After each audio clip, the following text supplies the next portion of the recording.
दुनिया में ऐसे बहुत सारे लोग हैं जिन्होंने पहले ही माइग्रेशन स्टार्ट कर दिया था और बहुत ही पहले के समय से। आज उन्हीं में से कुछ या फिर मैं तो कहूँ पूरी की पूरी कम्युनिटी के बारे में हम लोग बात करने वाले हैं जो कि बिलोंग करती है इंडिया के राजस्थान से। राजस्थान में बहुत कुछ है जो कि आपको स्क्रीन पर दिख रहा होगा।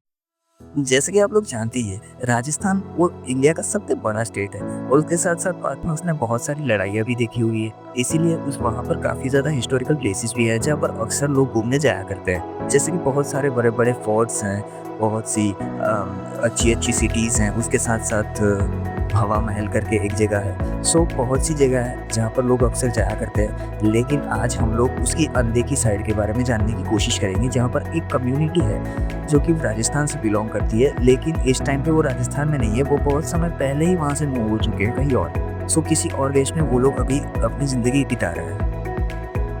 And guess what, the community name is Roma community, but why did they move there? Well, उस टाइम पे 6 लाख लोगों ने माइग्रेट किया था टू द बुल्गारिया।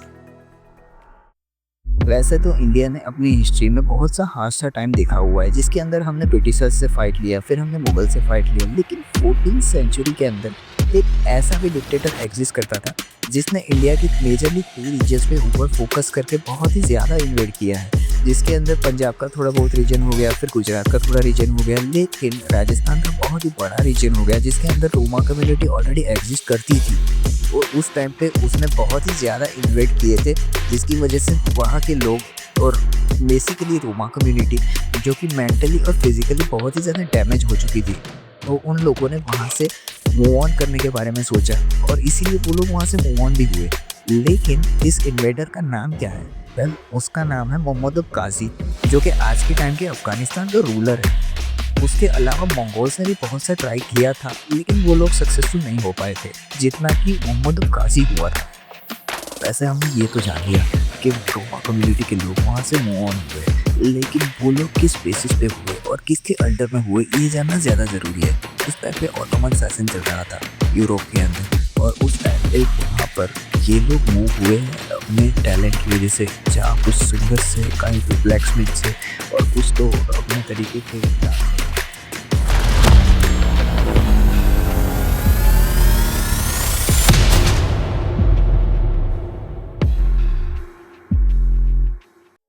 उस टाइम पे ये राजस्थानी कम्युनिटी बहुत ही इंडिया से दूर मूव कर चुकी थी, जिसके अंदर 4701 किलोमीटर दूर वो बल्गेरिया पहुंचे।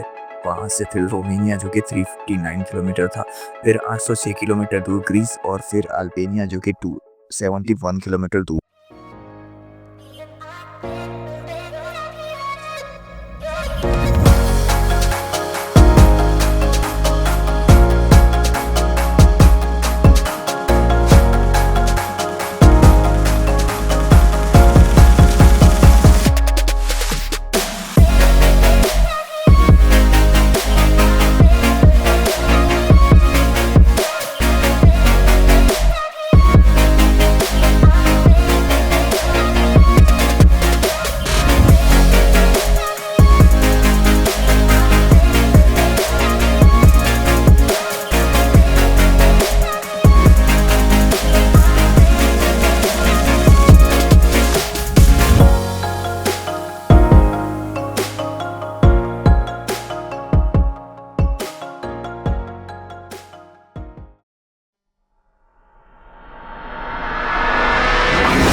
ईयर 1396, ये जर्नल शो कर रहा है कि मोहम्मद गाजी ने कहाँ कहाँ पर इंडिया में रेड किया था और कितना कितना डैमेज किया था।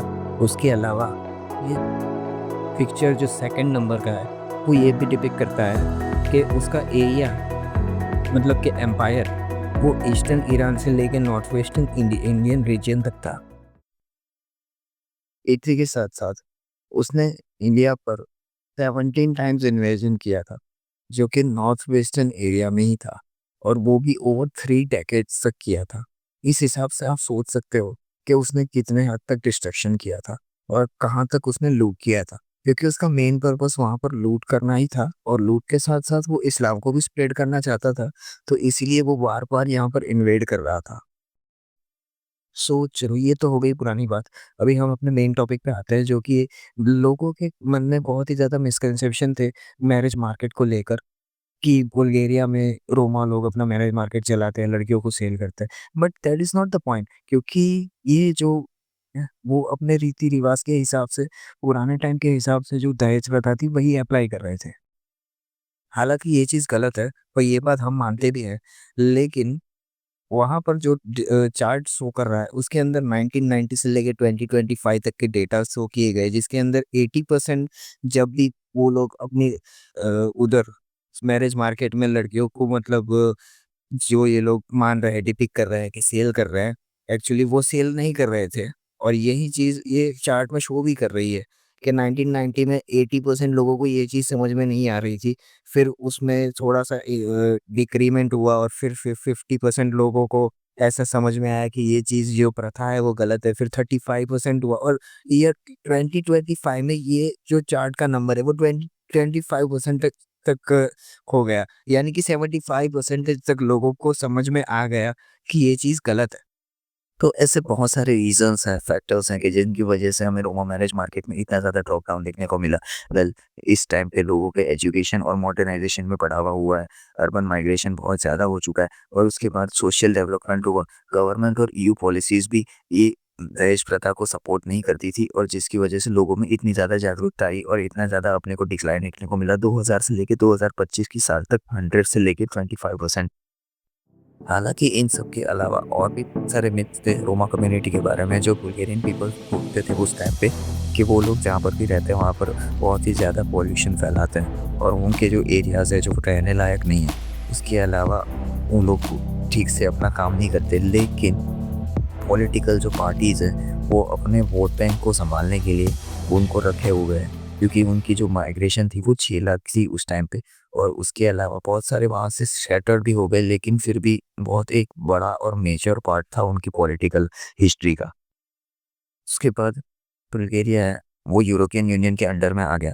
यूरोपियन यूनियन के अंदर में आते ही न्यूज़ आर्टिकल्स हैं, वो सारी सच्चाई बाहर निकालने लगे। उसके बाद ईयू गवर्नमेंट्स की नई-नई पॉलिसीज़, नए-नए रूल्स और बेटर अपॉर्च्युनिटीज़ मिलने लगी, लोगों की लाइफ़स्टाइल इम्प्रूव होने लगी।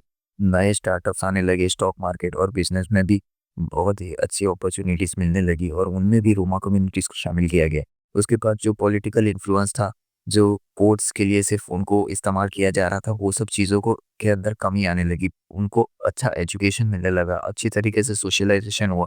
इन्हीं सब चीज़ों की वजह से जो सिर्फ़ वोट मैटर्स करते थे, वो चीज़ खत्म हो गई और रोमा कम्युनिटी के अंदर भी एक अच्छी तरीके से इम्प्रूवमेंट देखने को मिला। तो ठीक है दोस्तों, यही तक था अपना सफ़र आज का। अभी हम मिलते हैं किसी और वीडियो में, किसी नए टॉपिक के साथ। Thank you.